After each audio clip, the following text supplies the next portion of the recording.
یہ عظیم عملوں میں سے بہت عظیم عمل ہے، وقت پر نماز پڑھنا. اور نبی فرماتے ہیں وَمَن تَرَكَ الصَّلَاةَ فَلَا دِينَ لَهُ، اور جو نماز کو ترک کر دیتا ہے اس کا کوئی دین نہیں.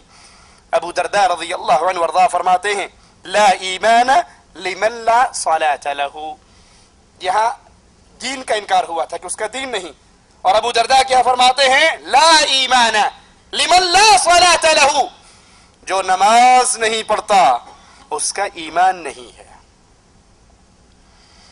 اس کے ایمان کی کوئی قیمت نہیں جو شخص نماز ادا نہیں کرتا. سیدنا عمر رضی اللہ عنہ وارضاہ فرماتے ہیں تاریک نماز کا اسلام میں کوئی حصہ نہیں ہے. نماز کے تاریک کا اسلام کے اندر کوئی حصہ نہیں. اور سیدنا عمر منبر پر فرمایا کرتے تھے لا اسلام لمن لم يصلي، جو نماز نہیں پڑھتا اس کا اسلام نہیں. دین کے انکار کی بھی حدیث سن لی آپ نے، ایمان کے انکار کی بھی حدیث سن لی، اور سیدنا عمر کا قول فرماتے ہیں لا اسلام لمن لم يصلي، جو نماز نہیں پڑھتا اس کا اسلام بھی نہیں ہے، ایمان کا بھی انکار ہے، دین کا بھی انکار ہے، اور اسلام کا بھی انکار ہے. نماز پڑھ لو ٹھیک ہے، نہ پڑھو کوئی حرج نہیں. یہ فکر شیطان کی فکر ہے، رحمان کے ماننے والوں کی زندگی کا یہ طرز نہیں ہوا کرتا. عبادہ بن صامت فرماتے ہیں اوصانا رسول اللہ صلی اللہ علیہ وسلم، ہمیں اللہ کے رسول صلی اللہ علیہ وسلم نے وصیت کی چند باتوں کی، اور وہ باتیں کیا ہیں لا تشرکوا باللہ شیئا، اللہ کے ساتھ شرک نہ کرنا، اللہ کے ساتھ شرک نہ کرنا. ولا تترکوا الصلاة عمدا، جان بوجھ کے نماز نہ چھوڑنا. دو مطلب ہے اس کے، اس جان بوجھ سے نکل جاتا ہے. کیا معنی؟ ایک شخص سو گیا اور نماز کا وقت گزر گیا، یہ سویا ہوا ہے، جب اٹھے گا وہی اس کی نماز کا وقت ہے، بشرطی کہ یہ روٹین، وہ فلم دیکھتا ہوا رات کو 2 بجے نہ سوئے، کہ روز فلم دیکھتا ہوا 2 بجے ہی سوتا ہے تو اب روز 9 بجے اٹھ کے نماز پڑھے گا. اگر کبھی سویا رہ جائے تو جب اٹھے گا وہ اس کی نماز کا وقت ہے، اس نے جان بوجھ کے نہیں چھوڑی. دوسرا، انسان نماز پڑھنا بھول جائے، کسی ایسے مسئلے میں پریشان ہے، ذہنی طور پہ اسے یاد ہی نہیں رہا کہ میں نے عصر پڑھی ہے یا نہیں پڑھی، میں نے مغرب پڑھی ہے یا نہیں پڑھی، وہ بھول گیا. اب جب اسے یاد آ جائے یہ اس کی نماز کا وقت ہے. اس کے علاوہ جو کوئی شخص نماز چھوڑتا ہے اسے یاد بھی ہے، وہ جاگ بھی رہا ہے، اب کوئی عمل ایسے کام میں مشغول ہے کہ نماز کو ترک کر رہا ہے، وہ جان بوجھ کے نماز چھوڑ رہا ہے. اور نبی کیا فرماتے ہیں فَمَن تَرَكَهَا عَمَدًا مُتَعَمِّدًا فَقَدْ خَرَجَ مِنَ الْمِلَّةِ، جو جان بوجھ کے عمدن قصدن نماز کو ترک کرتا ہے وہ ملت اسلام سے خارج ہو جاتا ہے. جو جان بوجھ کے عمدن قصدن نماز کو ترک کرتا ہے وہ ملت اسلام سے خارج ہو جاتا ہے.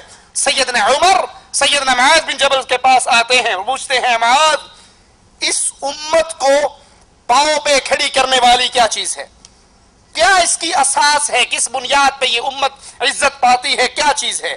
سیدنا معاذ فرماتے ہیں اس امت کو اس کے پاؤں پہ کھڑے کرنے والی اساس وہ 3 چیزیں ہیں، اللہ کی توحید، اخلاص.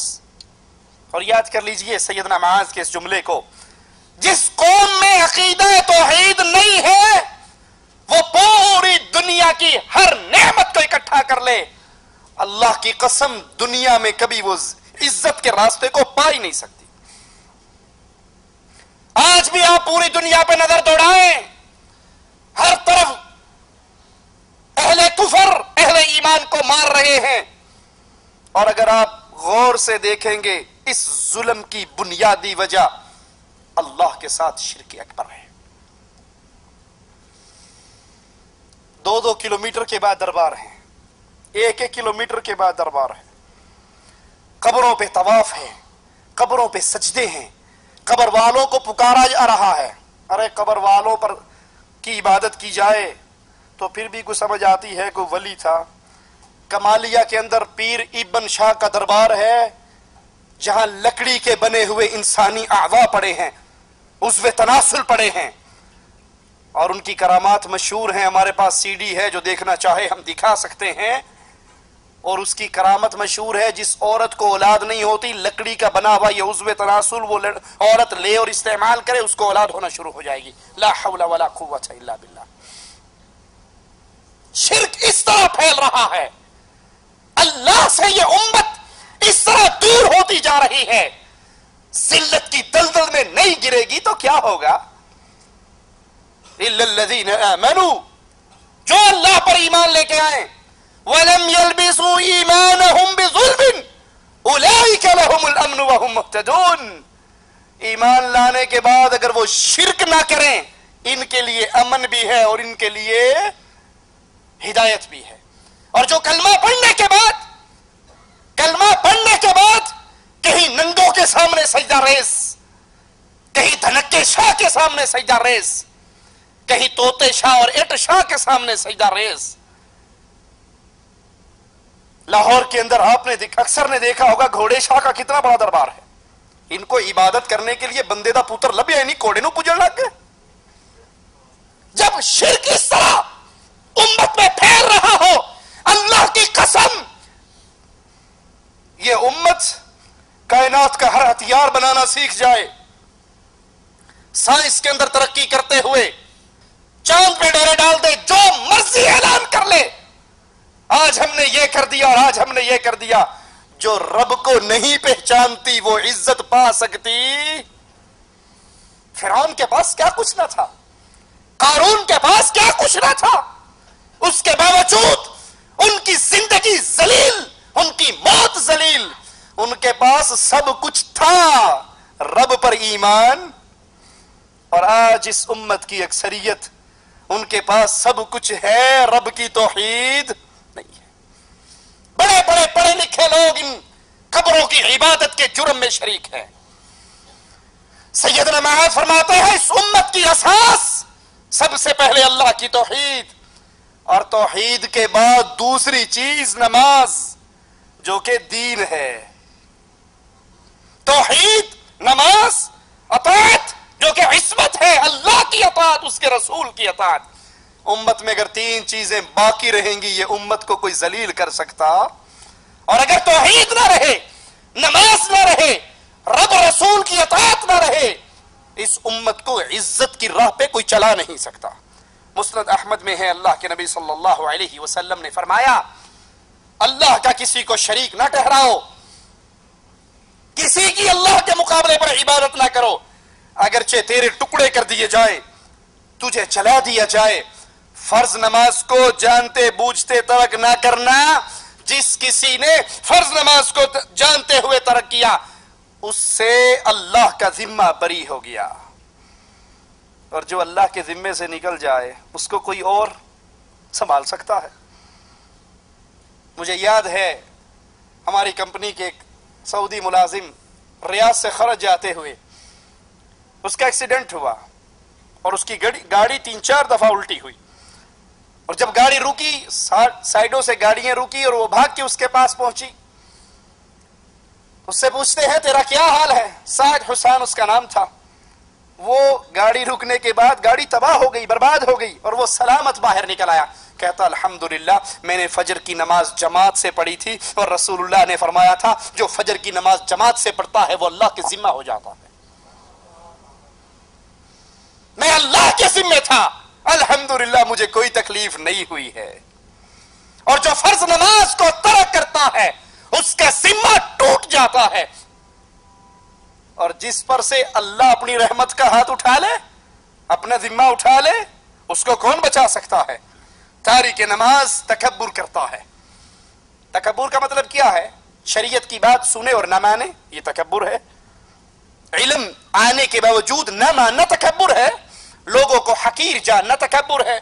قرآن حکیم میں مالک بیان فرماتا ہے انما یؤمن بآیاتنا الذین اذا ذکروا بها خروا سجدا وسبحوا بحمد ربهم وهم لا يستكبرون۔ ہماری بعض آیات پر بعض لوگ یوں ایمان لائے کہ جب انہیں ان آیات کے ساتھ وعظ کیا گیا، نماز پڑھنے کی تعلیم دی گئی، اللہ کے سامنے جھکنے کا حکم دیا گیا، تو پھر وہ سجدے میں گر پڑے، اپنے رب کی حمد و ثنا کے ساتھ تسبیح کرنے لگے، اور وہ تکبر نہیں کرتے۔ تکبر یہ ہے کہ اللہ کا حکم سن کے ٹھوکر نہ ماری جائے، اپنی گردن جھکا دی جائے۔ آپ کے سامنے نماز پڑھنے کے دلائل بیان کیے گئے، اب تکبر یہ ہے کہ یہ ساری آیات اور احادیث سننے کے باوجود پھر اسی بے نماز ڈگر پہ چلتے رہیں، نماز کو چھوڑنے کی عادت کو قابو رکھیں۔ یہ ایسا کرنے والا انسان تکبر کرتا ہے۔ اور جو مومن ہوتا ہے اس کی کیفیت کیا ہے؟ قرآن حکیم بیان فرماتا ہے قل لعبادی الذین آمنوا یقیموا الصلاۃ، اے نبی میرے ان بندوں کو کہہ دیجئے، ان کو میرا حکم سنا دیجئے، آمنوا جو ایمان لے کر آئے، کلمہ پڑھ لیا، مواحد ہو گئے، شرک سے بچ گئے، اللہ کیا حکم ہے؟ یقیموا الصلاۃ، اب تمہارے اوپر فرض ہے کہ تم نماز بھی قائم کرو۔ اور جو تکبر کرتے ہوئے نافرمانی کرتا ہے، اللہ کی آیات کو جھٹلاتا ہے، قرآن حکیم ان کی بھی خبر دیتا ہے وَإِذَا قُرِئَ عَلَيْهِمُ الْقُرْآنُ لَا يَسْجُدُونَ، جب ان پہ قرآن کی آیات پڑھی جاتی ہیں تو یہ سجدے میں نہیں گرتے، یہ سجدہ نہیں کرتے، یہ نماز کی طرف نہیں آتے، یہ مسجدوں کو آباد نہیں کرتے۔ بَلِ الَّذِينَ كَفَرُوا يُكَذِّبُونَ، بلکہ یہ کافر لوگ جھٹلاتے ہیں، تکذیب کرتے ہیں۔ اگر کوئی نماز کی ان احکامات کو سن کر، ان آیات اور احادیث کو سن کر ابھی بھی اللہ سے عہد نہیں کرتا کہ آئندہ میں نماز پڑھوں گا، تو وہ قرآن کی آیات کو جھٹلا رہا ہے۔ اور مالک کہتا ہے بل الذین کفروا یکذبون، جو کفر کرتے ہیں وہ میری آیات کو جھٹلاتے ہیں۔ اور ان کا ایک جرم اور کیا ہے؟ وَإِذَا قِيلَ لَهُمْ، جب ان سے کہا جائے، جب ان کو حکم دیا جائے نماز کھڑی ہوگی آئیے نماز کے لیے، تو میرا ٹھیکہ لیا، تو پڑھ لا، میں پڑھنی ہوگی پڑھ لوں گا، نہیں پڑھنی نہیں پڑھاں گا، تو اپنی قبر جانا میں اپنی قبر جانا، میں مگر لگا نماز پڑھ لا نماز پڑھ لا۔ کتنے کمروں کے اندر نمازی اور بے نمازیوں کی لڑائی ہوتی ہے۔ بے نمازی بجائے شرمندہ ہونے کے وہ اپنے روم میٹ سے کہتا خبردار آج کے بعد مجھے نماز کے بارے میں نہ کہنا،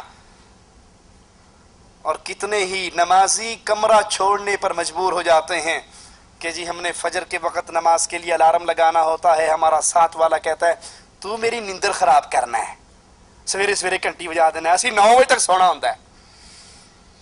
اور قرآن کیا فرماتا ہے وَإِذَا قِيلَ لَهُمْ، جب ان کو آرڈر کیا جائے آؤ رکوع کرو، لَا يَرْكَعُونَ، یہ رکوع نہیں کرتے۔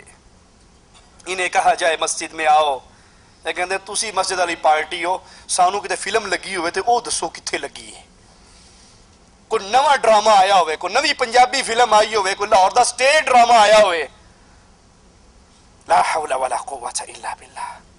یاد کر لیجئے رب کے کلام کو وَيْلٌ يَوْمَئِذٍ لِّلْمُكَذِّبِينَ، قیامت کے دن ان جھٹلانے والوں کے لیے دردناک عذاب ہے، ان کے لیے بربادی ہے۔ صحیح مسلم میں ہے، رسول کریم صلی اللہ علیہ وسلم فرماتے ہیں جب ابن آدم کا بیٹا سجدے کی آیت کی تلاوت کرتا ہے، سجدہ کرتا ہے، تو شیطان روتا ہے اور کہتا ہے ہائے میرے لیے بربادی ہو، مجھے سجدے کا حکم ہوا اور میں نے نہیں کیا، اور میرے لیے ہمیشہ کی جہنم ہے۔ آدم کے بیٹے کو سجدے کا حکم کیا گیا اور اس نے اس حکم کو مانا تو اس کے لیے اللہ تعالیٰ نے جنت مقرر کر دی۔ یاد کر لیجئے شیطان نے کتنے سجدوں سے انکار کیا تھا؟ ایک سجدے سے۔ کلمہ پڑھنے والوں گریبان میں جھانکنا، دن کے اندر کتنے سجدے آتے ہیں جن کو میں ترک کرتا ہوں، زبان سے اس کا انکار کروں یا عملاً اس کا انکار کروں۔ مسند احمد میں ہے ایک دن رسول کریم صلی اللہ علیہ وسلم نے نماز کے بارے میں گفتگو فرمائی اور فرمایا جس نے 5 وقت نماز کی حفاظت کی، جس نے 5 وقت نماز کی حفاظت کی، وہ نماز قیامت کے دن اس کے لیے نور، برہان اور نجات ہوگی۔ قیامت کے دن ککڑ شاہ نے کام نہیں آنا، جو یہاں آتے تھے نا سال کے بعد آتے،